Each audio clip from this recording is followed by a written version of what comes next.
Pemirsa, berniat mencari ikan di tengah cuaca ekstrim, seorang nelayan dan anaknya yang berusia 9 tahun tewas tenggelam usai perahunya terbalik dihantam ombak besar di perairan Talaga, Kabupaten Buton Tengah, Sulawesi Tenggara. Awas mesin! Innalillahi wa inna ilaihi raji'un. Ya Allah! Astagfirullahaladzim. Ya Allah. Evakuasi jasad bocah 9 tahun yang ditemukan di kedalaman 15 meter di dasar laut di perairan Talaga, Kecamatan Talaga Raya, Kabupaten Buton Tengah, Sulawesi Tenggara, berlangsung dramatis. Warga sempat kesulitan melakukan evakuasi karena cuaca ekstrim. Tangis warga dan keluarga korban seketika pecah saat melihat tubuh korban diangkat ke atas perahu. Sebelumnya, warga lebih dulu menemukan jasad ayah korban yang telah mengapung di permukaan laut. Kedua korban yang merupakan ayah dan anak sebelumnya terlihat hendak pergi menjaring ikan Sabtu sore menggunakan perahu berukuran kecil.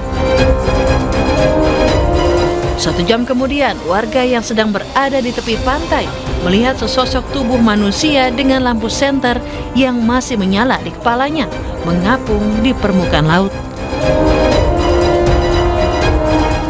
Polsek Talaga Raya menghimbau warga dan nelayan untuk tidak memaksakan melaut saat cuaca buruk. Dari Kabupaten Buton Tengah, Sulawesi Tenggara, Andi Eba, iNews melaporkan. Merasa terancam, warga laporkan seorang pemuda yang diduga depresi dan mengamuk sambil membawa golok ke Polsek Ciledug dan UPT Damkar Ciledug. Ya, petugas pun terpaksa mengikat kedua tangan hingga kaki pemuda tersebut agar tidak kembali menyerang.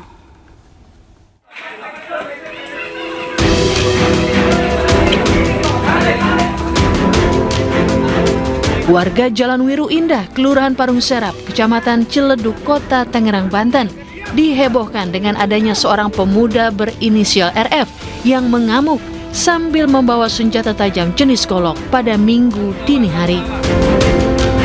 Diduga sang pemuda alami depresi dengan latar belakang asmara, sehingga menyerang secara membabi buta siapa saja, termasuk anggota keluarga yang menghampirinya. Merasa terancam, warga lapor kepada Polsek Ciledug dan UPT Damkar Ciledug untuk membantu menangani sikap agresif sang pemuda karena telah melukai sejumlah orang. Petugas terpaksa mengikat kedua tangan hingga kaki, antisipasi sang pemuda kembali lakukan penyerangan.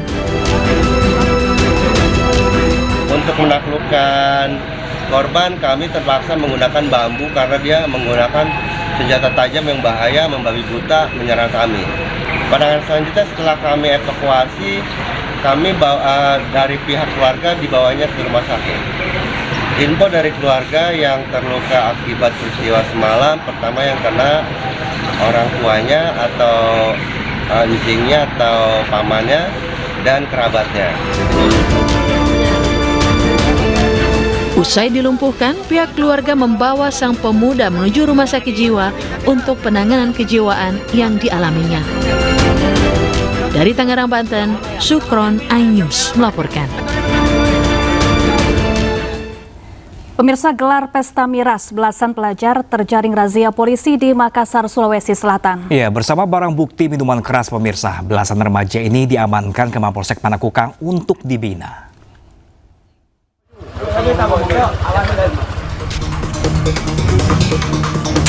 Aparat kepolisian dari Polsek Panakukang berhasil menangkap belasan remaja yang sedang menggelar pesta minuman keras di sebuah lokasi di Jalan Urip Sumiharjo, Kecamatan Panakukang, Kota Makassar. Aksi ini berhasil diungkap setelah adanya informasi dari warga yang melaporkan kejadian ini ke pihak kepolisian. Rata-rata remaja yang ditangkap ini masih berusia 16 hingga 18 tahun. Mereka yang sedang asik berpesta dengan minuman keras menimbulkan keresahan warga setempat. Polisi juga menemukan beberapa botol minuman keras dan barang bukti lainnya di lokasi kejadian. Para remaja ini kemudian dibawa ke kantor polisi untuk dimintai keterangan dan diberi pembinaan. Ada pesta miras di wilayah hukum Polsek Panakukang. Maka dari informasi tersebut, gabungan dari Polsek yang dipimpin langsung oleh Ibu Kapolsek langsung menuju TKP dan mengamankan sejumlah orang beserta dengan minumannya. Mereka ini kalangan remaja di bawah umur rata-rata, Bang, ya? Ada beberapa di bawah umur. Pembinaan dilakukan agar para remaja ini tidak mengulangi lagi perbuatan tersebut dan fokus pada pendidikan serta masa depannya.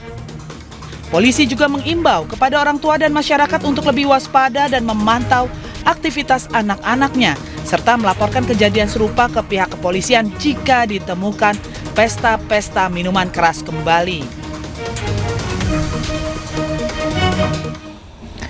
Tidak terima ditegur karena melaju kencang di lokasi banjir, seorang pengendara sepeda motor menganiaya sepasang kekasih di kawasan Koja, Jakarta Utara. Ya, pelaku akhirnya ditangkap saat bersembunyi di rumah kerabatnya.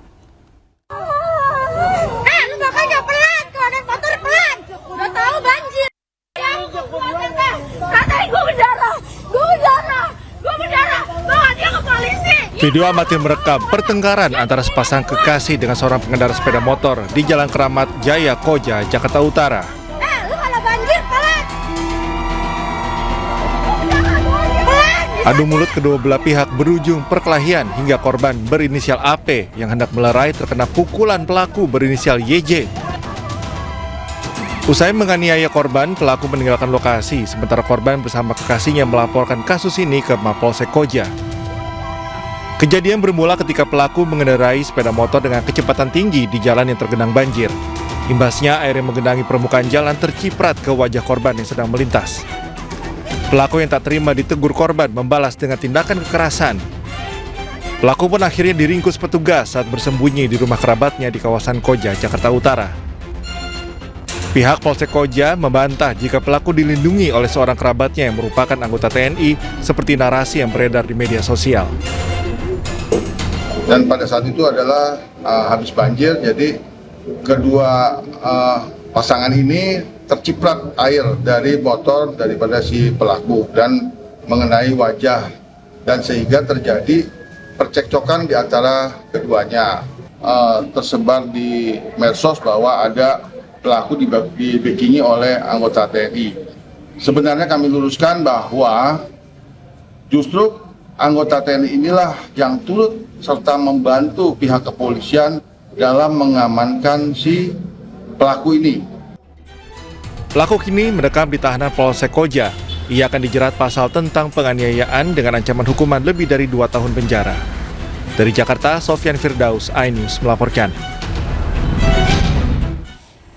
Pemirsa, seorang mahasiswa di Kabupaten Pasuruan, Jawa Timur menjadi bulan-bulanan masa usai terpergok merampas motor di lokasi balapan liar.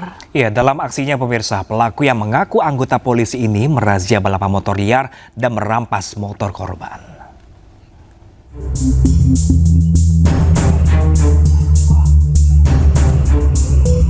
Seorang polisi gadungan diamuk massa di Jalan Raya Surabaya, Malang, tepatnya di Desa Sumbererejo, Kabupaten Pasuruan, Jawa Timur. Dalam rekaman CCTV, pelaku mengaku sebagai anggota polisi dan berupaya merampas motor salah satu warga yang tengah menonton balap liar. Namun saat diperiksa identitasnya, pelaku diketahui merupakan seorang mahasiswa perguruan tinggi di kota Pasuruan.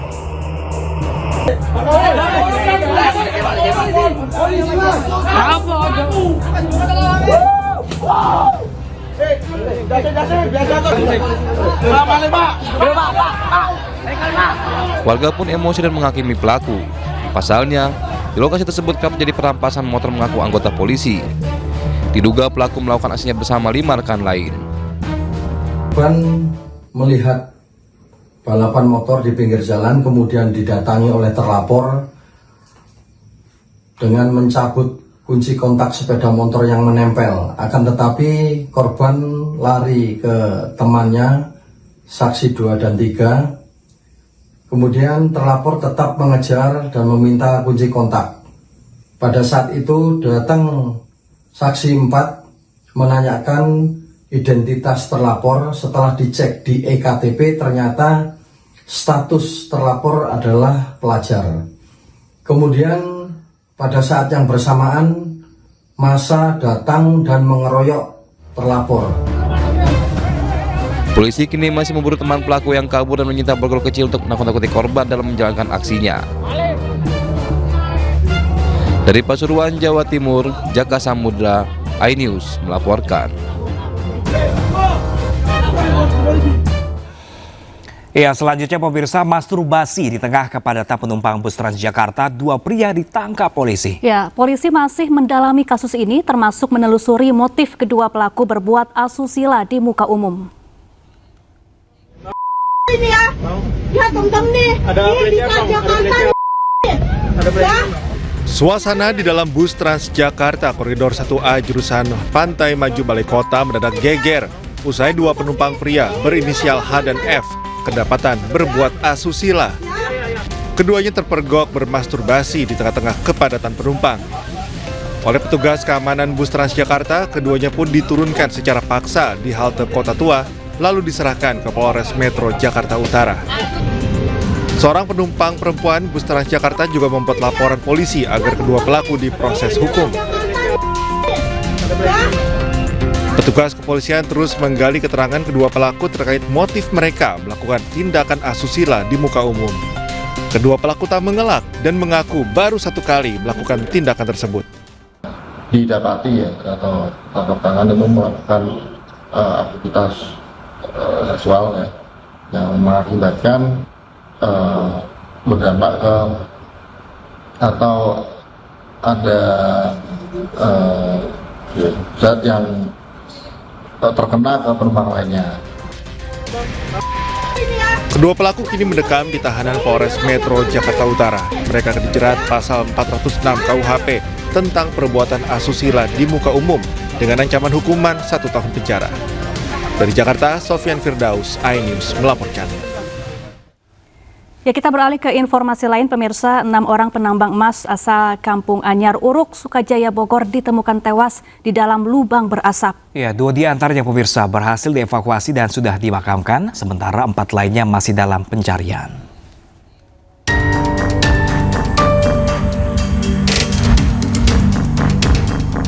Peristiwa mencekam terjadi di area pertambangan Antam, Kabupaten Bogor, Jawa Barat. 6 orang gurandil atau penambang emas ilegal meregang nyawa di dalam galian yang terus mengeluarkan asap.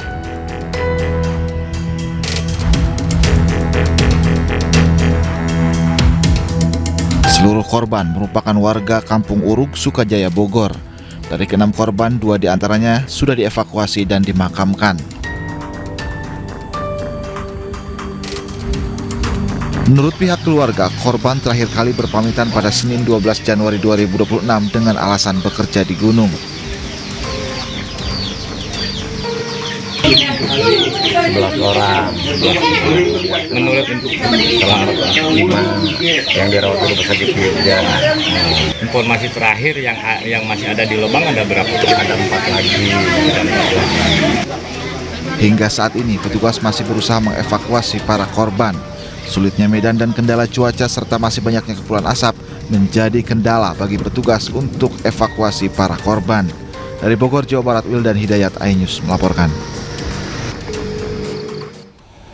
Puluhan pengendara motor kembali terlihat melintas di ruas tol Cakung Semper, Jakarta Utara pagi ini. Ya, keberadaan pemotor di jalur bebas hambatan ini diduga dengan kondisi jalan arteri di sekitar kawasan Cakung dan Cilincing masih tergenang air. Berdasarkan video kiriman warga, terpantau di lapangan pemotor melintas secara beriringan tepat di bahu jalan tol di ruas tol Cakung Semper pagi tadi.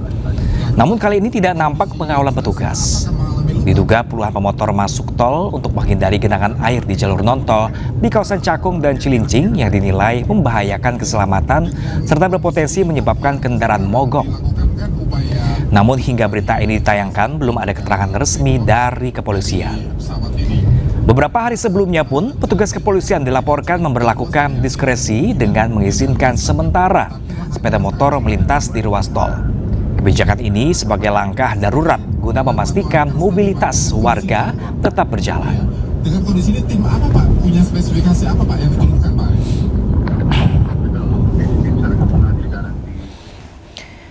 Hindari banjir dan jalan di trotoar, sebuah motor terjatuh ke aliran Kali Ancol, Pademangan, Jakarta Utara. Ya, sejumlah warga menyelam untuk mencari sepeda motor yang tenggelam.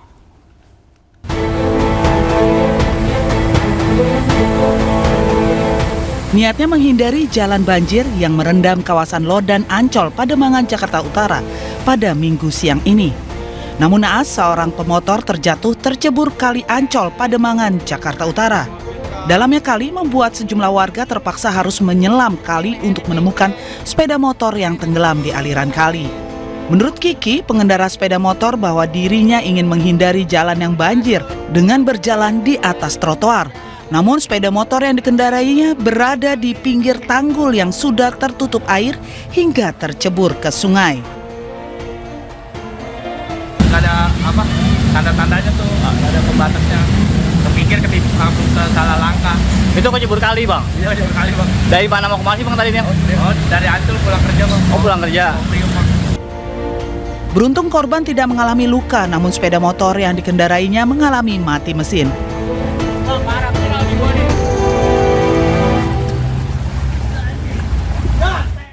Ya, ratusan rumah di Karawang, Jawa Barat terendam banjir. Ketinggian air mencapai 1,5 meter membuat warga harus mengungsi.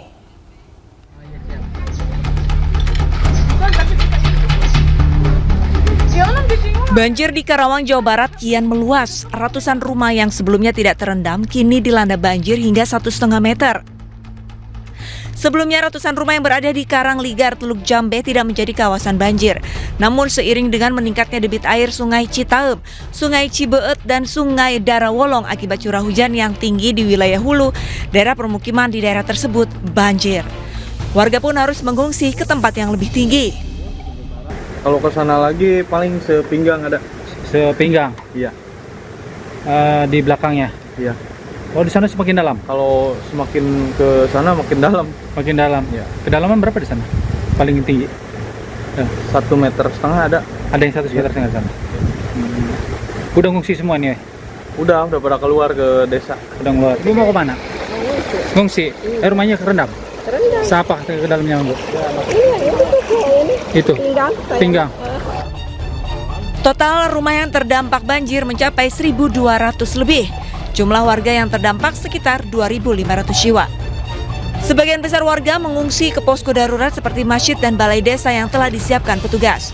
Sementara itu, BPBD Karawang bersama tim gabungan menyiagakan personel dan sejumlah perahu karet guna membantu mobilitas dan evakuasi warga.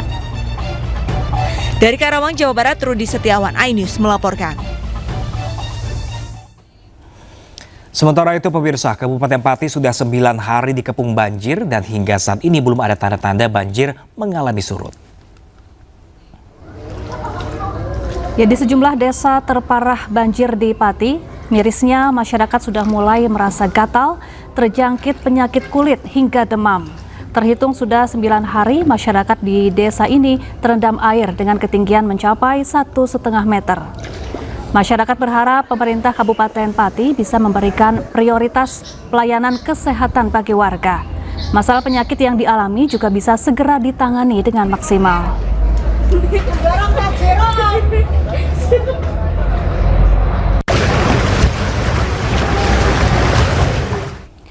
Ya, untuk mengetahui informasi terkini, kita bergabung dengan jurnalis iNews, ada Vindi Agil di Desa Mustoko Harjo, Pati, Jawa Tengah. Ya, selamat pagi rekan Vindi. Ya, rekan Vindi, dilaporkan ini sudah berhari-hari tidak kunjung surut di sana. Apa yang menyebabkan banjir tidak kunjung surut? Di sini banjir tidak kunjung surut. Ketinggian air ini tempat saya berdiri ini sekitar 70 cm, sedangkan di area belakang sana itu mencapai ketinggian hingga 1,5 meter.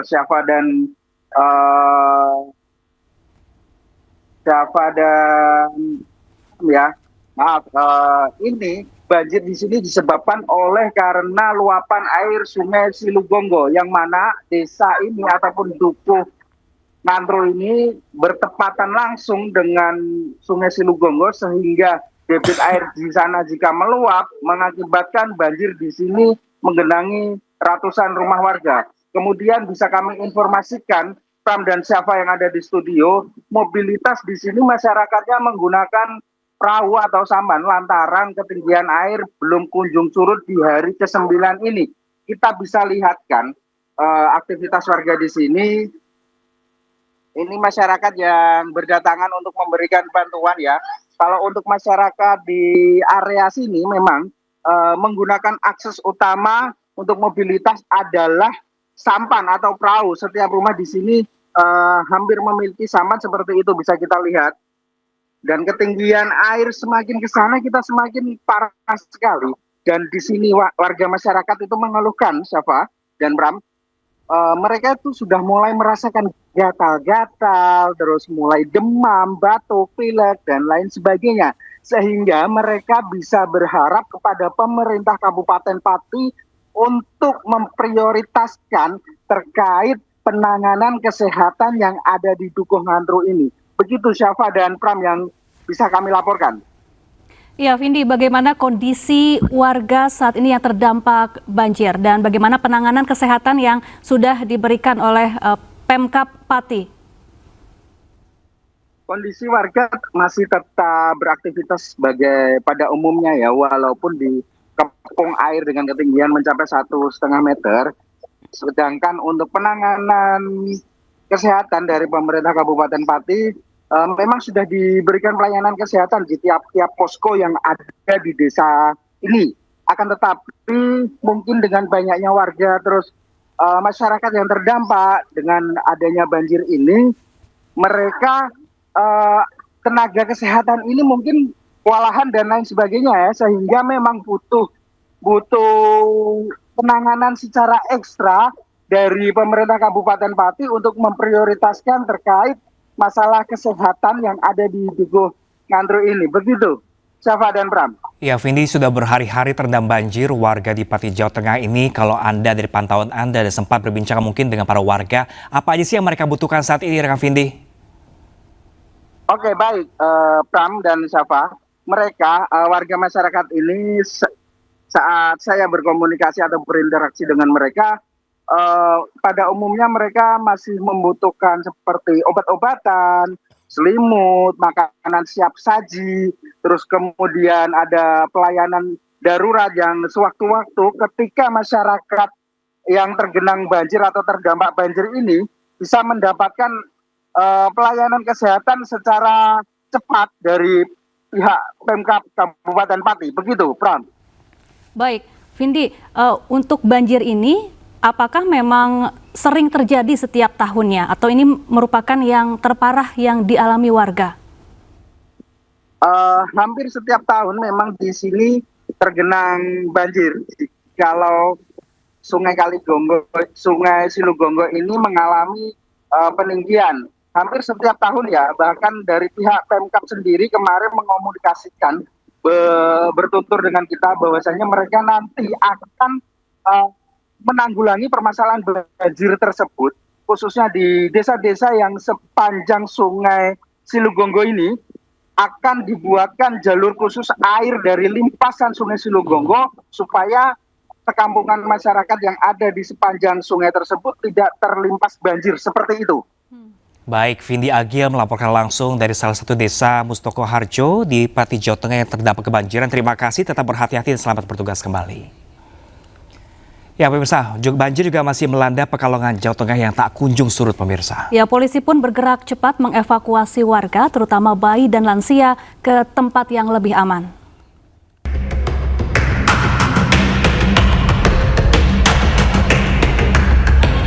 Aparat Polres Pekalongan mengevakuasi bayi berusia 15 hari beserta orang tuanya yang terjebak banjir setinggi 70 cm di Desa Pait, Kecamatan Siwalan, Kabupaten Pekalongan, Jawa Tengah.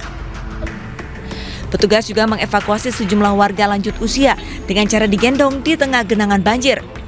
Mereka kemudian dievakuasi menggunakan mobil polisi ke tempat yang lebih aman. Ada 214 masyarakat pengungsi yang kita evakuasi. Kita sudah menyiapkan 3 posko pengungsian, yaitu di Kecamatan Siwalan, kemudian di Lokatek. Kita berupaya tetap memberikan bantuan kepada seluruh masyarakat yang terdampak banjir, baik itu melakukan evakuasi. Sementara di lokasi pengungsian, kebutuhan dasar warga sangat terbatas. Para pengungsi masih membutuhkan selimut, makanan siap saji, obat-obatan, dan alas tidur. Kondisi rumah seberapa itu? Setengah Di dalam pinggang ya. Mbak, kebutuhannya apa yang sekarang dibutuhkan pengungsi? Apa? Pampers, pakaian, minyak, selimut, ya alat mandi, sapu-sapu nih. Hingga saat ini banjir di Kabupaten Pekalongan masih merendam sejumlah wilayah di Kecamatan Siwalan dan Kecamatan Seragi. Desa Pait menjadi wilayah terparah di mana sebanyak 3.320 jiwa terdampak. Dari Pekalongan, Jawa Tengah, Suryono Soekarno, iNews melaporkan. Kita ke informasi lain, pemirsa. Tim SAR gabungan berhasil menemukan puing-puing pesawat hilang yang membawa 11 penumpang di kawasan Gunung Bulu Saraung, Pangkep, Sulawesi Selatan. Ya, petugas memperluas radius pencarian korban dengan menggunakan drone.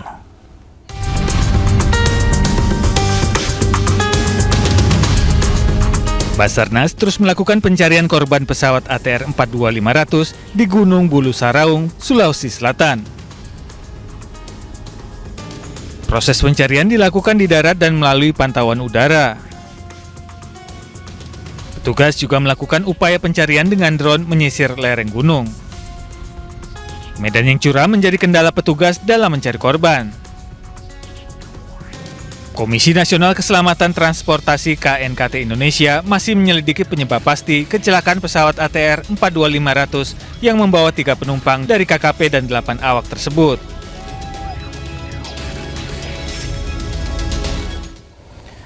Tim SAR gabungan menemukan 1 jenazah korban pesawat ATR 42500 di Gunung Bulu Saraung, Sulawesi Selatan pada Minggu siang.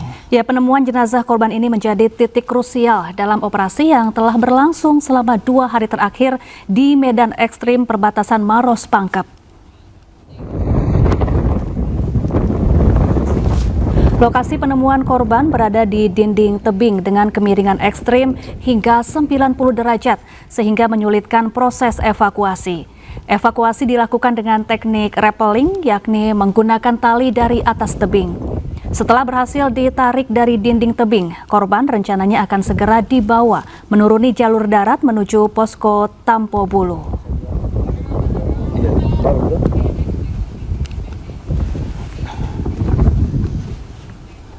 Ini ada kabar gembira bahwa tim kita selain berhasil mengevakuasi beberapa puing dari pesawat, rupanya tadi sudah saya yakinkan kepada tim yang di depan melalui komunikasi radio bahwa sudah ditemukan 1 korban. Dan sekarang sedang berupaya untuk kita evakuasi ke posko Aju di Tompo Bulu ini. Kondisi korban kami belum bisa menyampaikan di sini.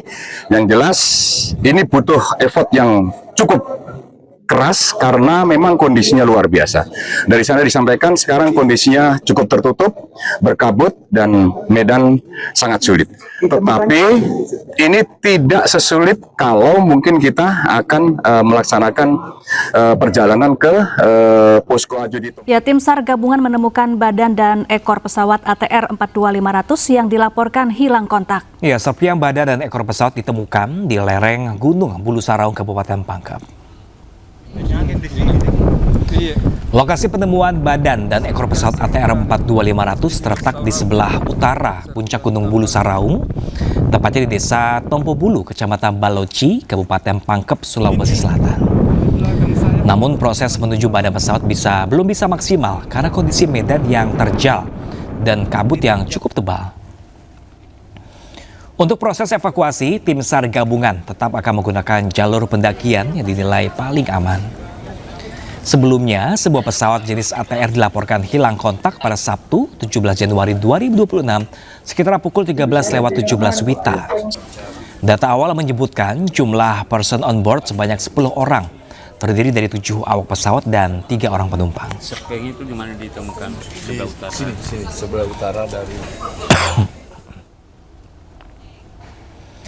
Penemuan serpihan yang diduga bagian dari pesawat ATR 42500 menumbuhkan secercah harapan. Ya, tim gabungan pencarian pesawat ini pun langsung menggelar konferensi pers terkait perkembangan pencarian pesawat yang hilang pada Sabtu siang kemarin.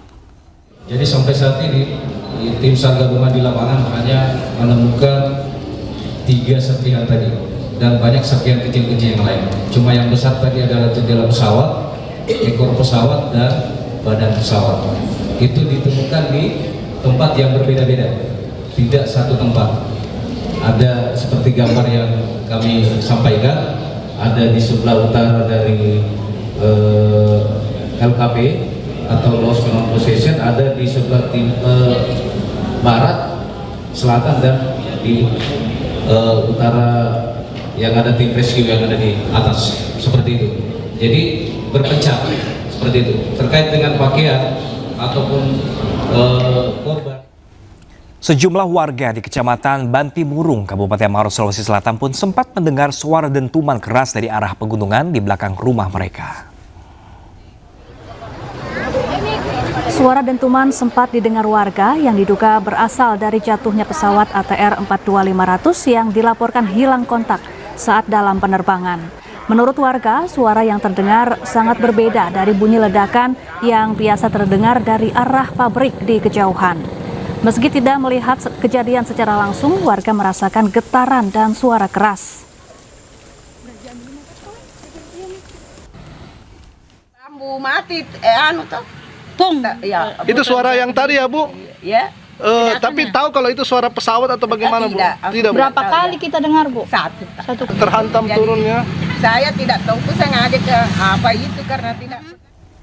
Ya, tim SAR gabungan mendirikan posko pencarian pesawat ATR 42500 yang jatuh di kaki Gunung Bulu Saraung.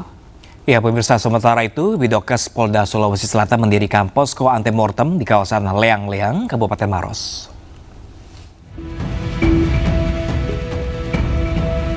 Pesawat ATR 42500 milik maskapai Indonesian Air Transport dilaporkan hilang kontak saat terbang dari Yogyakarta menuju Makassar, Sulawesi Selatan. Hingga Sabtu malam, tim SAR gabungan masih belum menemukan titik pasti keberadaan pesawat yang diduga jatuh di kawasan Pegunungan Maros dan Pangkep.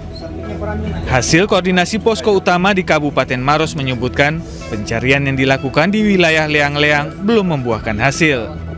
Namun sejumlah temuan justru muncul dari wilayah Kabupaten Pangkep. Seorang pendaki yang berada di puncak Gunung Bulu Saraung, Kabupaten Pangkep, mengaku mendengar suara pesawat terbang rendah sekitar pukul 1 siang. Selain itu, warga sekitar juga menemukan sejumlah dokumen yang diduga milik penumpang. Menindaklanjuti temuan ini, pemerintah Kabupaten Pangkep bersama tim SAR gabungan membuka posko pencarian di kantor desa Tompo Bolu, Kecamatan Baloci. Dari posko ini, pencarian akan dibagi ke dua jalur, yakni dari arah Maros melalui kawasan Leang-Leang serta dari wilayah Pangkep menuju puncak Gunung Bulu Saraung. Warga sekitar menemukan ada beberapa dokumen yang diduga berasal dari pesawat karena ini merupakan dokumen-dokumen seperti yang ada di dalam pesawat itu sendiri seperti manifest, kemudian tentang operasional atau SOP prosedur dari pesawat Indonesian Air. Ada juga fotokopi KTP yang diduga dari salah satu penumpang pesawat tersebut atas nama Yoga. Sementara itu, Bidokes Polda Sulawesi Selatan mendirikan posko antemortem di kantor Bidokes Polda Sulsel, Jalan Kumala, Kota Makassar, Sulawesi Selatan Sabtu malam. Selain mendirikan posko antemortem, Bidokes Polda Sulsel juga mengerahkan 3 tim DVI yang terdiri dari 12 personel. Ketiga tim itu diberangkatkan menggunakan 3 kendaraan menuju posko SAR gabungan di Kabupaten Maros. Tim Liputan iNews melaporkan. Ya, pemirsa, untuk informasi terkini kita bergabung dengan rekan kami Saharudin di posko pencarian di Desa Tompo Bulu, Kabupaten Pangkep, Sulawesi Selatan. Ya, Saharudin, bagaimana proses pencarian korban dan juga evakuasi badan pesawat hingga saat ini? Baik, San dan Safa, perlu saya laporkan di lokasi ini. Dalam pencarian hari ketiga ini, tim SAR gabungan akan melanjutkan evakuasi korban jenazah yang ada di lereng gunung dengan jarak dari tebing ke bawah itu 200 meter. Namun saat ini juga jenazah akan dievakuasi ke atas puncak melalui jalur darat di Desa Tompo Bulu sendiri. Sandang Sapa. Sahrudin, mungkin Anda bisa jelaskan kepada kami hingga saat ini sudah berapa totalkah korban ditemukan dan yang belum ditemukan? Total jenazah yang ditemukan hari ini masih satu seperti kemarin.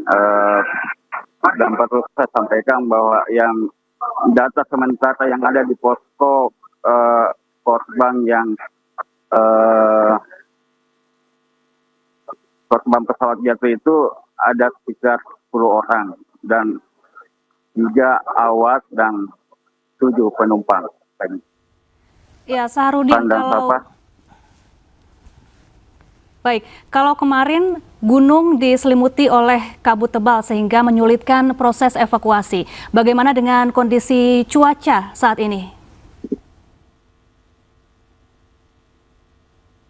Baik, kondisi saat ini cuaca tadi pagi mulai ini hujan, kadang hujan dan kadang tidak. Terus kabut saat ini masih tebal di atas puncak Bulu Saraung. Pandang Safa. Baik, terima kasih atas informasinya Sahrudin langsung dari Tampo Bulu, Sulawesi Selatan. Kami masih menanti informasi terbaru dari Anda dan selamat bertugas kembali. Ya pemirsa. Penyerahan SK Menteri Kebudayaan di Keraton Solo diwarnai keributan. Ya, salah satu kerabat Keraton Solo mengajukan keberatan atas SK dari Menteri Kebudayaan tersebut.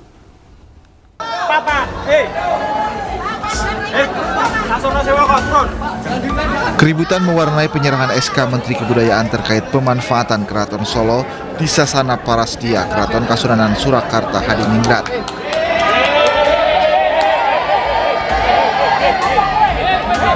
Keributan berawal saat adanya interupsi kerabat Keraton Solo GKR Panembahan Timur Rumbai-Rumbai. GKRP Timur menyampaikan keberatan terkait SK dari Menteri Kebudayaan tersebut. Menyikapi hal tersebut, Menteri Fadli mendengarkan dan memberi tanggapan serta berjanji akan menyediakan waktu untuk mendengarkan lebih lanjut keberatan tersebut dalam situasi yang kondusif.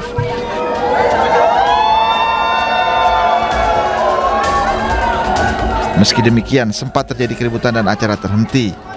GKRP Timur pergi dari Sasana Parasdia dan acara dilanjutkan dengan penyerahan secara simbolis sampai selesai. Dari Solo, Jawa Tengah, Septiantoro, iNews melaporkan. Pemirsa, desa-desa terisolasi akibat bencana banjir bandang dan longsor di Provinsi Aceh kini mulai kembali tersambung. Ya, akses dari dan ke wilayah terisolasi perlahan terbuka lagi seiring dengan pembangunan jembatan serta perbaikan-perbaikan jalan.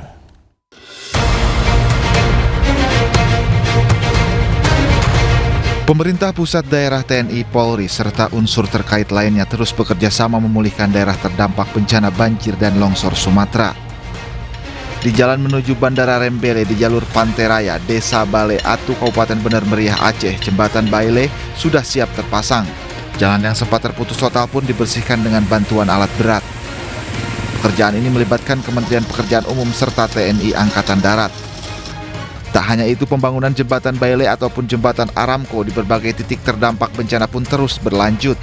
Di Desa Bener Pepanyi, Kecamatan Bener Kelipah, dan di Desa Alue Capli, Kabupaten Aceh Utara, pembangunan jembatan Aramco sudah memasuki tahap finalisasi. Begitu pula kondisi di sejumlah daerah di Kabupaten Biren serta Aceh Barat, sejumlah jalan yang terputus pun kini telah bisa dilalui kendaraan. Pemirsa, Menteri Purbaya pastikan dana transfer keuangan daerah terdampak bencana Sumatera, yakni Aceh, Sumatera Utara, dan Sumatera Barat, tidak akan dipotong. Ya, pemirsa, ini penyaluran TKD ini tetap mengikuti ketentuan penyaluran yang berlaku.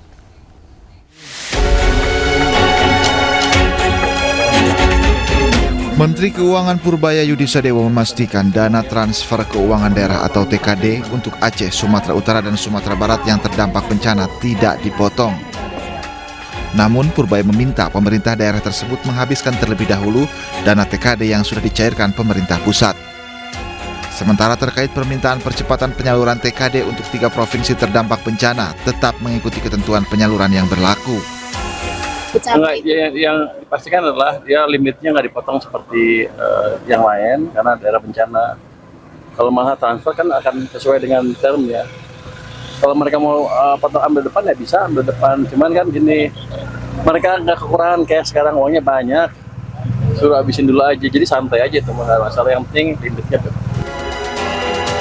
Sebelumnya, Menteri Dalam Negeri Tito Karnavian menyebut pemerintah akan segera melakukan transfer keuangan daerah untuk 3 provinsi terdampak bencana Sumatera, yakni Aceh, Sumatera Utara, dan Sumatera Barat. Tito berharap TKD tersebut sudah mulai bisa diproses Senin besok. Kita ke informasi lain pemirsa. Pemerhati telematika Roy Suryo menanggapi sebuah video yang diduga Egy Sujana yang mengendarai sebuah mobil mewah saat tengah berobat di Malaysia. Ya, Roy menyebut bahwa video tersebut asli dan merupakan video baru.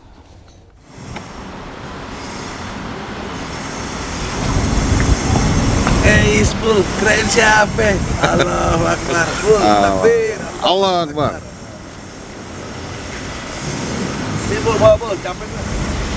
Di dalam video terlihat Egy Sujana nampak sehat saat menuruni kendaraan berwarna merah yang diduga miliknya. Pemerhati telematika Roy Suryo mulai pesan singkat menyebut dalam video berdurasi 45 menit 40 detik tersebut dapat dipastikan bahwa pengendara mobil ini adalah benar Egy Sujana. Allahu Akbar. Allah Akbar. Roy Suryo menambahkan secara penelitian dipastikan bahwa video tersebut asli. Sementara untuk lokasi pengambilan gambar dan jenis mobil, Roy Suryo menyebut bahwa mobil itu berplat nomor Malaysia. Dan dari sisi lokasi di video tersebut juga dapat dipastikan bahwa video dibuat di negeri jiran yang memperlihatkan lokasi sebuah pom bensin merek Malaysia yang juga ada di Indonesia. Namun dilihat di sekitarnya tidak terlihat ada ornamen papan harga dan warna merah sebagaimana ciri khas Indonesia dari pom bensin berlambang kerang itu. Selain itu, Roy juga menyebut bahwa dari bangunan pom bensin tersebut terlihat arsitektur bangunan modern dan bisa dipastikan video dibuat belum lama, setidaknya tahun 2026 dan paling lama tahun 2025.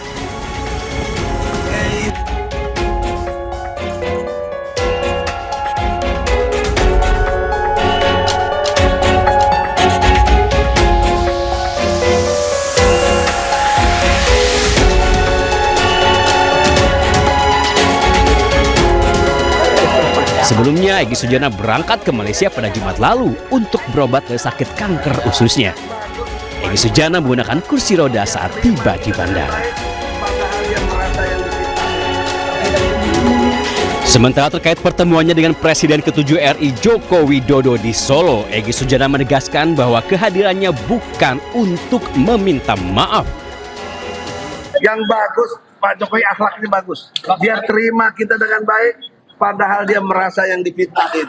Itu akhlak, saya merasa Jokowi jauh lebih baik. Dalam kasus ijazah Jokowi, status Egy sebagai tersangka kini telah dihentikan setelah terbit surat penghentian penyidikan atau SP3 dari kepolisian.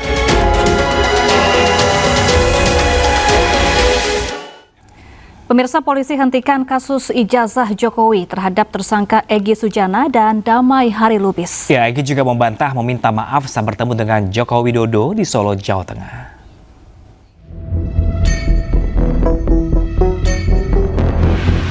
Saya datang bukan untuk minta maaf, itu saya sampaikan depan beliau.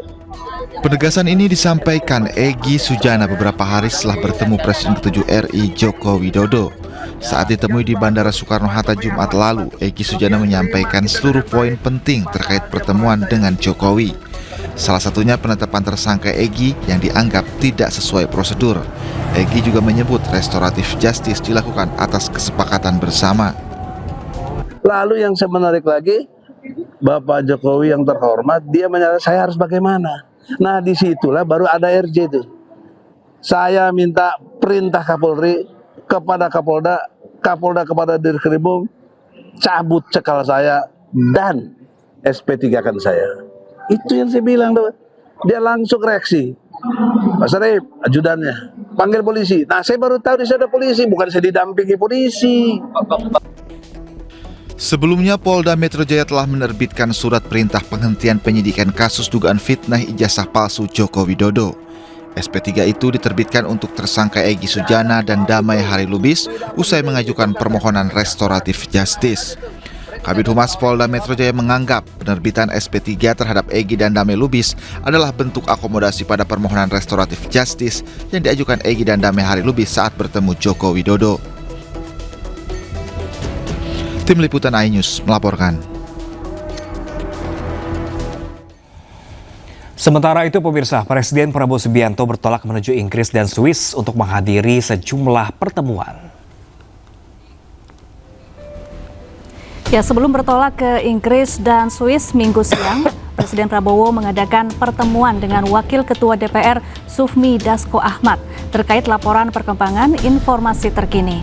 Di London, Inggris, Presiden akan bertemu dengan Perdana Menteri Inggris Keir Starmer untuk membahas kesepakatan dalam beberapa kerjasama strategis dalam bidang ekonomi dan maritim.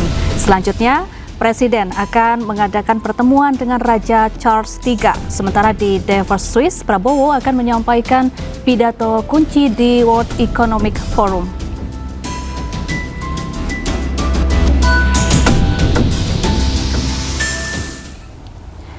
Ya, sebelumnya Presiden Prabowo Subianto dan Presiden ke-7 RI Joko Widodo menjadi saksi pernikahan Sekretaris Pribadi Prabowo Agung Surahman dan pasangannya Aulia Mahardiana Warsitoarti. Ya, pemirsa, akad nikah Agung, Surahman, dan Aulia berlangsung di Gedung Sasono Utomo, Taman Mini Indonesia Indah pada siang kemarin. Prabowo dan Jokowi duduk di sisi kanan dan kiri meja akad mendampingi proses ijab kabul. Keduanya tampak kompak mengenakan setelan jas lengkap dengan kopiah hitam. Usai menjadi saksi nikah, keduanya pun tampak berbincang akrab di sela acara. Selain Prabowo dan Jokowi, jajaran Kabinet Merah Putih juga tampak menghadiri prosesi akad nikah tersebut.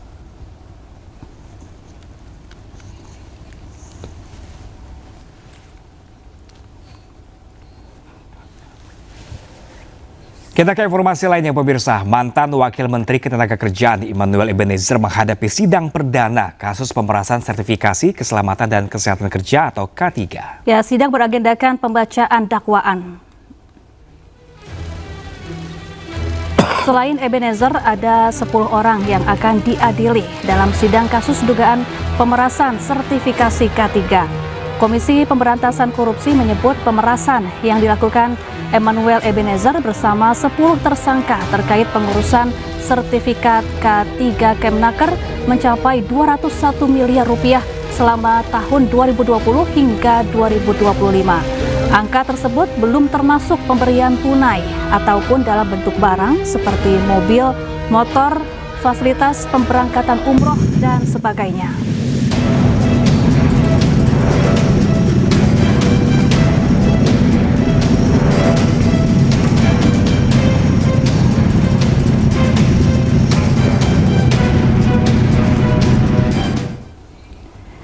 Ya, untuk mengetahui informasi terkini jalannya sidang perdana mantan Wamenaker Ebenezer, kita bergabung dengan Wenda Nura di Pengadilan Tipikor Jakarta. Ya, selamat siang Wenda, bagaimanakah jalannya sidang mantan Wamenaker pada hari ini?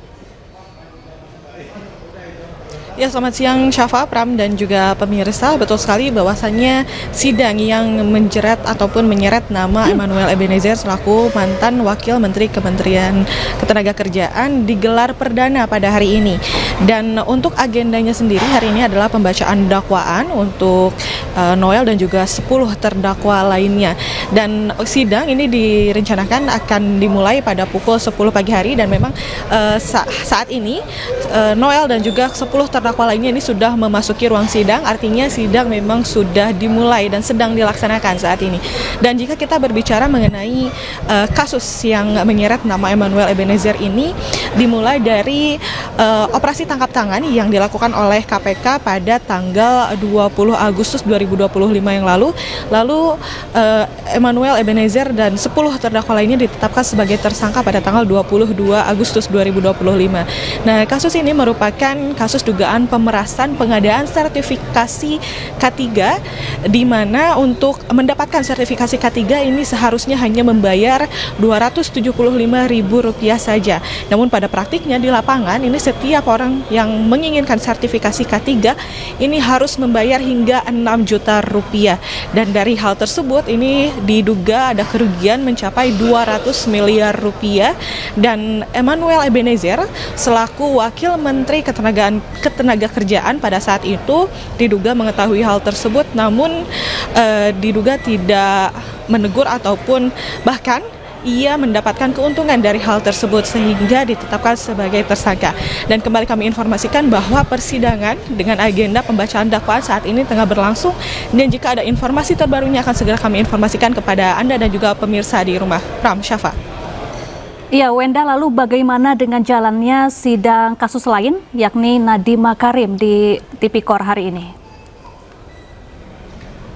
Baik Syafa, termasuk untuk sidang dari mantan mantan Menteri Pendidikan dan Kebudayaan Nadiem Makarim juga saat ini tengah berlangsung, dan baru saja Nadiem Makarim ini baru saja memasuki ruang sidang. Dan untuk persidangan dari Nadiem Makarim hari ini adalah agenda pembuktian dari terdakwa, dan kabarnya Nadiem hari ini membawa 9 saksi, dan saksi tersebut merupakan tim dari penyediaan Chromebook di lingkungan Kemendikbud pada saat itu. Dan sebelumnya, dari sidang sebelumnya, pembuktian ataupun sidang keberatan dari Nadiem ini ditolak oleh hakim karena dianggap dakwaan dari jaksa penuntut umum ini sudah memenuhi syarat baik secara formil ataupun material, sehingga keberatan dari Nadiem ini dianggap tidak berlandaskan hukum, sehingga agenda sidangnya ini dilanjutkan ke pembuktian dari terdakwa pada hari ini. Dan kembali kami informasikan saat ini Nadiem Makarim juga sudah memasuki ruang sidang, tadi sudah ditemani dengan kuasa hukumnya dan juga keluarganya, tadi juga ada ayah serta istrinya, dan saat ini persidangan tengah berlangsung dengan agenda pemeriksaan saksi, dan ada 9 saksi yang diperiksa pada hari ini. Syafa. Baik Wenda, kami masih menanti informasi terbaru dari Anda langsung dari Pengadilan Negeri Tipikor Jakarta. Terima kasih dan selamat bertugas kembali. Ratusan calon penumpang kereta api rela antre panjang di stasiun Gambir, Jakarta Pusat demi merefund tiket perjalanan akibat dampak banjir di wilayah Pekalongan, Jawa Tengah Minggu siang. Ya, pemirsa, antrian panjang calon penumpang kereta terjadi di loket pengembalian tiket stasiun Gambir, Jakarta Pusat. Ratusan calon penumpang ini memilih membatalkan tiket perjalanan kereta jarak jauh imbas dibatalkannya 10 perjalanan kereta api dari stasiun Gambir menuju sejumlah kota di Pulau Jawa. Pembatalan ini merupakan dampak dari adanya banjir yang merendam jalur rel kereta di wilayah Pekalongan, Jawa Tengah. Selain di stasiun Gambir, pembatalan keberangkatan kereta juga terjadi pada 5 jadwal keberangkatan dari stasiun Senen, Jakarta Pusat. PT KAI Daob 1 Jakarta memastikan akan mengembalikan biaya tiket 100% bagi calon penumpang kereta yang melakukan refund maksimal 7 hari ke depan dari jadwal keberangkatan. Udah rencana mau ini? Saya dari kereta dari Jakarta untuk Semarang, karena pembatalan tiket, jadi saya harus mengurus lagi untuk tiket ke Semarang dengan kendaraan transportasi beda. Karena kan ada banjir yang itu tidak bisa lewat di Pekalongan. Dari KAI Daob 1 Jakarta menyampaikan permohonan maaf pada para penumpang atau pelanggan kereta api yang terdampak akibat dari banjir ini. Bagi penumpang ataupun pelanggan bisa melakukan refund tiket, kami kembalikan biaya tiket 100% dan bisa di refund sampai dengan 7 hari ke depan dari jadwal keberangkatan. Ya, pemirsa, pagi ini masih banyak calon penumpang yang mengajukan pengembalian tiket perjalanan kereta api. Dan berikut liputan jurnalis Kea Della Rosa dari stasiun Gambir, Jakarta Pusat. Pemirsa, hingga hari ini pihak PT Kereta Api Indonesia masih terus melakukan normalisasi dan pengaturan perjalanan kembali untuk rute jarak jauh dikarenakan adanya banjir di beberapa wilayah yang memberikan dampak kepada beberapa peron ataupun stasiun khususnya di Kota Jakarta, Pekalongan, dan Semarang. Saat ini saya sedang berada di Stasiun Gambir dan tepat di belakang saya sudah banyak sekali pengunjung yang berdatangan dari pagi untuk melakukan antrian dan refund tiket. Dan hari ini beberapa pengunjung di belakang saya ini juga sudah mengantri untuk melakukan refund tiket yang tentunya hingga kini informasi yang kami dapatkan dari petugas KAI yakni bahwa beberapa peron yang terdampak banjir begitu sebelumnya sudah mulai surut, namun pihak KAI tetap memberikan pengembalian untuk tiket-tiket jarak jauh dikarenakan untuk meminimalisir keterlambatan yang lebih besar. Untuk mengetahui bagaimana tanggapan dari para penumpang yang saat ini melakukan refund tiket, langsung saja kita tanyakan ke salah satu penumpang yang ada di sebelah kanan saya. Selamat pagi Bapak, izin. Bapak, saya ingin bertanya bagaimana tanggapan Bapak terkait adanya refund tiket yang dilakukan oleh pihak KAI hari ini, Pak? Saya kira cukup baik ya, karena jadi istilahnya kita bisa cari alternatif lain gitu ya dari perjalanan yang akan kita lakukan. Saya kira cukup baik Mbak ininya. Terkait jarak Bapak perginya nih kemana dan kemana, akhirnya Bapak memilih alternatifnya seperti apa Pak? Oh, saya kebetulan kemarin itu kan ke Pekalongan. Pas kebetulan perjalanan pulang. Kalau perjalanan perginya nggak masalah, tapi perjalanan pulangnya kebetulan hujan dan nggak bisa banjir gitulah. Karena mayoritas hampir sekitar berapa persen dari kota Pekalongan itu terendam banjir kemarin. Gitu. Baik Bapak, semoga bisa melanjutkan perjalanannya dengan transportasi alternatif lain. Terima kasih Pak. Dan memang seperti itu pemirsa, karena beberapa hari kemarin cuaca buruk di Jakarta, Pekalongan, dan juga Semarang. Hal ini memberikan dampak ke kereta api sehingga para penumpang ingin menentukan pilihannya dengan menggunakan jalur darat lainnya. Terkait para penumpang yang ingin melakukan refund tiket bisa datang ke Stasiun Gambir dari pukul 6 pagi hingga pukul 8 malam.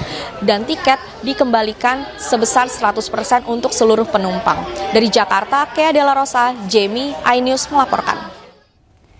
Ya, imbas genangan air, penumpukan calon penumpang kereta api terjadi di Stasiun Cirebon, Jawa Barat pada Minggu malam. Ya, meskipun PT KAI juga telah memberikan opsi pengembalian tiket, sebagian besar penumpang justru lebih memilih menunggu daripada mengganti moda transportasi lain.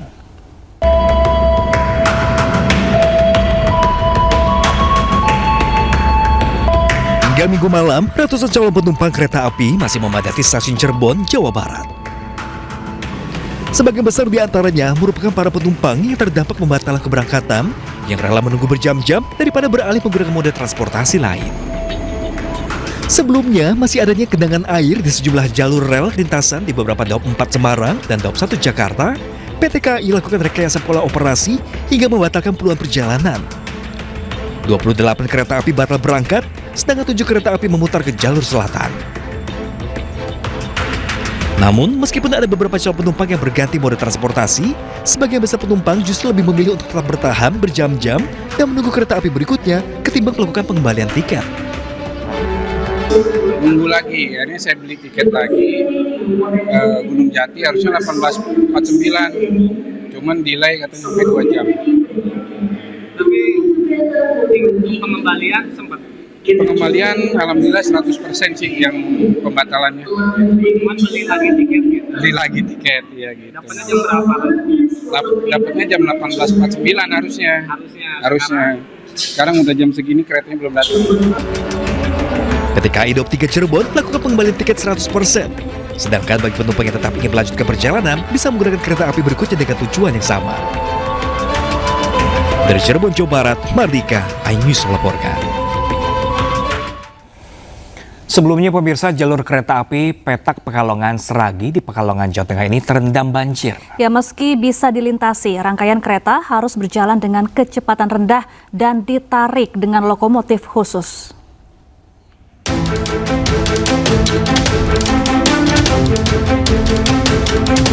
Lokomotif ini merupakan penarik khusus rangkaian gerbong kereta api yang melintas di jalur hulu di Pekalongan atau arah Jakarta-Semarang.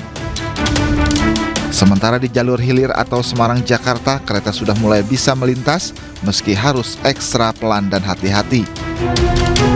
Rangkaian kereta yang melintas kecepatannya dibatasi di 5 hingga 20 km per jam. Sementara menurut petugas, banjir yang menggenangi rel di Pekalongan membuat 8 perjalanan kereta api terpaksa dibatalkan. PT KAI mencatat ada hampir 50.000 penumpang membatalkan perjalanan.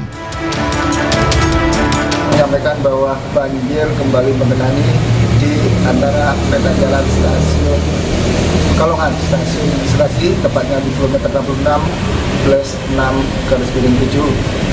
Akibat adanya genangan air di lokasi tersebut, hari ini ada beberapa perjalanan kereta api keberangkatan Daob 4 Semarang yang dibatalkan perjalanannya. Dari pantauan di lapangan, petugas terus melakukan perbaikan rel agar kereta api bisa melintas dengan normal. Dari Pekalongan, Jawa Tengah, Suryo Soekarno, iNews melaporkan. Seorang wanita Parubaya tewas tertabrak mobil bak terbuka saat sedang berteduh dari hujan di halte Jalan Haji Darip, Jatinegara, Jakarta Timur. Ya, sebelum menabrak korban, mobil menghantam beton pembatas jalan bus Transjakarta. Kalau kamu nggak mau kamu nggak nabrak bapak saya, Pak. Tanggung jawab, Pak. Kalau ibu saya nggak selamat, bisa kamu ganti nyawanya? Bisa. Di bawah guyuran hujan, perempuan ini terus menangisi jasad ibunya yang terbujur kaku di samping halte Jalan Haji Darip, Cipinang, Jatinegara, Jakarta Timur, Minggu dini hari. Ia tak menyangka sang ibu yang baru saja berteduh dengannya di bawah halte tewas dengan tragis. Peristiwa bermula ketika mobil bak terbuka melaju dengan kecepatan tinggi dari arah Klender menuju Kampung Melayu. Saat melintas di depan kantor imigrasi Jakarta Timur, mobil kehilangan kendali hingga menabrak beton pembatas jalur Transjakarta. Kerasnya benturan membuat mobil terpelanting ke arah halte lalu menabrak korban yang sedang berteduh dari hujan. Nah, kebetulan itu memang mobil dari arah Klender mau menuju arah Kampung Melayu. Kebetulan depan halte persis itu dia menyenggol separator dan langsung membanting ke kiri, langsung menabrak, langsung mobil muter di situ dah dan langsung nabrak satu korban. Gitu. Kalau kondisi ibunya lagi berdiri, kalau anaknya lagi tiduran di halte. Pengemudi mobil kemudian dibawa ke kantor polisi untuk mempertanggungjawabkan perbuatannya. Dari Jakarta, Rizky Falupi, iNews melaporkan. Ya, pemirsa, aksi pencurian besi rel kereta api di dekat stasiun Jatinegara, Jakarta Timur berhasil digagalkan. Ya, sejumlah terduga pelaku hendak membawa kabur material rel yang tidak terpakai menggunakan angkutan umum. Ada aja orang colong besi jual Jakarta, Warga di dekat stasiun Jatinegara, Jakarta Timur digegerkan dengan pencurian besi rel kereta api yang tidak terpakai dan tidak terpasang di jalur perlintasan kereta. Besi rel kereta api yang dicuri ini memiliki panjang sekitar 2 meter. Material ini rencananya akan dimasukkan ke dalam kendaraan angkutan umum sebelum akhirnya diamankan oleh polisi bersama petugas KAI. Warga menyebutkan ada sekitar 10 orang pelaku yang terlibat dalam aksi pencurian. Namun para pelaku berhasil melarikan diri setelah mengetahui kehadiran polisi di lokasi kejadian. Saya lihat waktu ada kejadian itu, saya kan ada makan di sini. Saya tiba ke sana ngeliat, nengok, kok rame gitu. Katanya, Bu tahu nggak itu ada yang maling besi gitu. Besi besi kereta api itu? Ya, katanya besi. Pokoknya besi dari sana pas digotong kereta lewat. Jadi ketahuan gitu. Gotong-gotong kayaknya 10 orang. Oh, 10 orang itu, Bu? Pada kabur. Itu berarti besinya udah sempat masuk ke dalam angkot? Belum, baru mau. KAI memastikan rel yang akan dicuri bukanlah rel aktif, melainkan rel amus, alat material siaga yang sewaktu-waktu digunakan dalam keadaan darurat. Masyarakat pun diimbau segera melaporkan aktivitas mencurigakan di sekitar jalur kereta demi menjaga keselamatan perjalanan. Dari Jakarta, Rizky Falupi, iNews melaporkan. Ya, viral pemirsa, kawanan bajing loncat di kota Medan, Sumatera Utara ini menganiaya sopir truk dengan parang usai aksinya terpergok sopir. Ya, unit reskrim Polsek Medan Labuhan langsung memburu para pelaku dan menangkap 2 orang. Salah satu di antaranya terpaksa dilumpuhkan karena melawan saat ditangkap.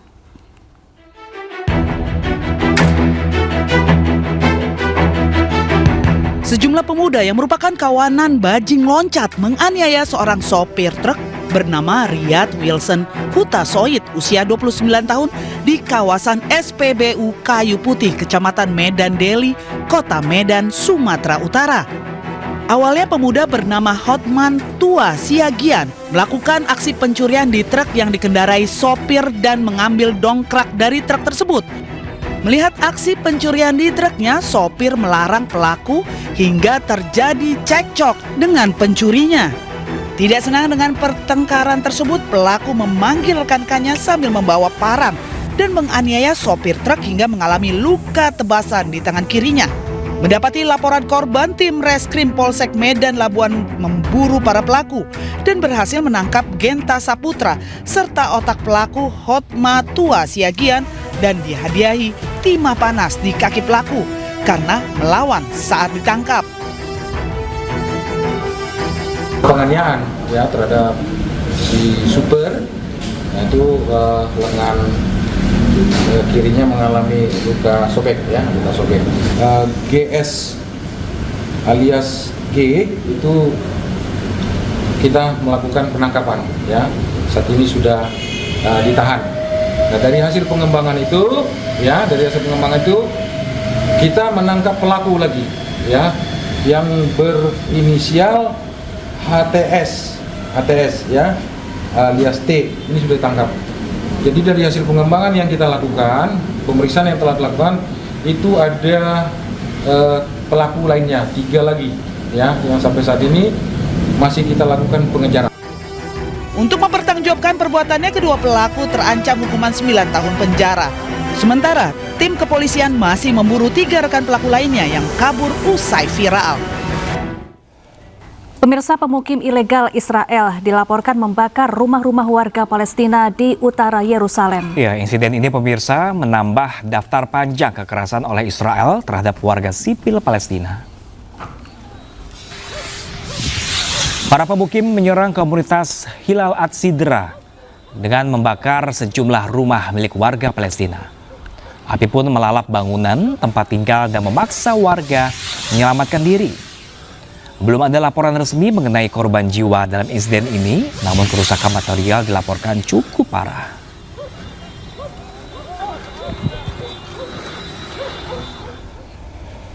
Sementara itu pemirsa, ribuan orang di Milan, Italia menggelar aksi unjuk rasa untuk menyerukan pembebasan aktivis pro-Palestina yang ditangkap karena memberikan bantuan ke Gaza.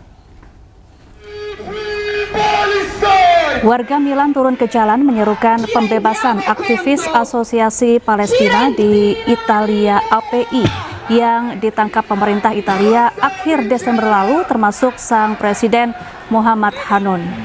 Pemerintah beralasan Asosiasi Palestina di Italia API memberikan bantuan kemanusiaan ke Hamas. Oleh Uni Eropa, organisasi pejuang kemerdekaan Palestina yang ada di Gaza ini dicap sebagai organisasi teroris. Massa menilai pemerintah Italia ingin membungkam genosida yang terjadi di Gaza. Para pengunjuk rasa mengatakan bahwa penangkapan itu tidak akan menghalangi mereka untuk terus mendukung Palestina.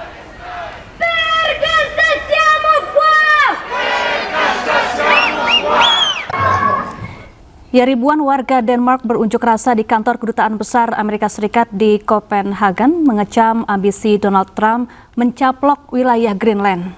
Ya, massa juga menegaskan Trump lebih membutuhkan bantuan psikologis ketimbang Greenland.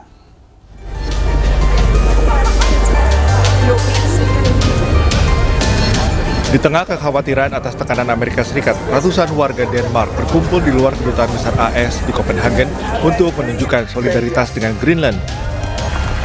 Pengunjuk rasa berbaris dan menegaskan rakyat Greenland tak dapat disuap untuk menjadi bagian dari Amerika Serikat. Para pengunjuk rasa mendesak Uni Eropa tak gentar dengan tekanan AS agar kedaulatan Greenland tetap terjaga. Aksi ini menyusul pertemuan pejabat Amerika Serikat dan Denmark yang digelar di Washington DC yang belum menemui kesepakatan terkait Greenland. Aksi solidaritas untuk Greenland juga berlangsung di sejumlah titik di Copenhagen. Pengunjuk rasa mengecam Donald Trump atas ambisinya merebut Greenland. Nampak para pengunjuk rasa mengarak patung Donald Trump yang digambarkan sebagai pihak yang mempermainkan dan memperbudak hukum. Bahkan mereka menyebut Trump lebih membutuhkan bantuan psikologis ketimbang Greenland. We have to support Greenland. We have to make sure that Trump knows that we won't just sell our country. Denmark telah berulang kali menolak setiap proposal untuk menjual Greenland dan menegaskan kedaulatannya atas pulau itu. Beberapa negara Eropa termasuk Jerman dan Perancis telah menunjukkan dukungan untuk Denmark dengan mengirimkan pasukan ke Greenland sebagai bagian dari latihan NATO.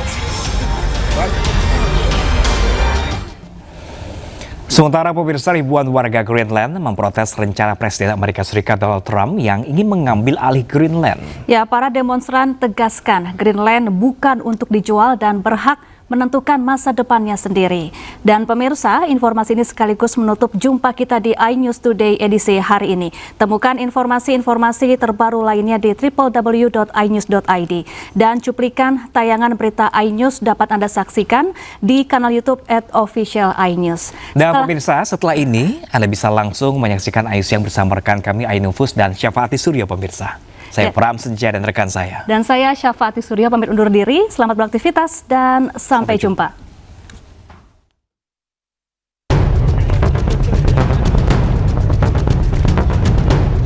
Ribuan warga memadati jalanan di Nuuk, ibu kota Greenland, sembari membawa bendera Greenland serta spanduk bertuliskan Greenland tidak untuk dijual. Aksi ini digelar sebagai bentuk terhadap pernyataan Presiden Amerika Serikat Donald Trump yang membuka kemungkinan untuk mengambil alih Greenland. Dalam demonstrasi tersebut, Perdana Menteri Greenland Jens Frederik Nielsen turut bergabung bersama warga dan berjalan menuju konsulat Amerika Serikat. Kehadirannya menegaskan sikap pemerintah Greenland yang menolak segala bentuk upaya pembelian maupun aneksasi oleh negara lain. Warga Greenland pun menekankan mereka berhak menentukan masa depannya sendiri dan tidak ingin menjadi bagian dari Amerika Serikat. It's very important to mark that we will not be a part of America. And that we are united as Greenlandic in the Kingdom of Denmark, and will definitely not be American. Sebelumnya, Presiden AS Donald Trump menyebut Greenland sangat penting bagi keamanan nasional Amerika Serikat karena letaknya yang strategis. Ia bahkan mengancam akan mengenakan tarif impor terhadap negara-negara Eropa yang menentang rencananya.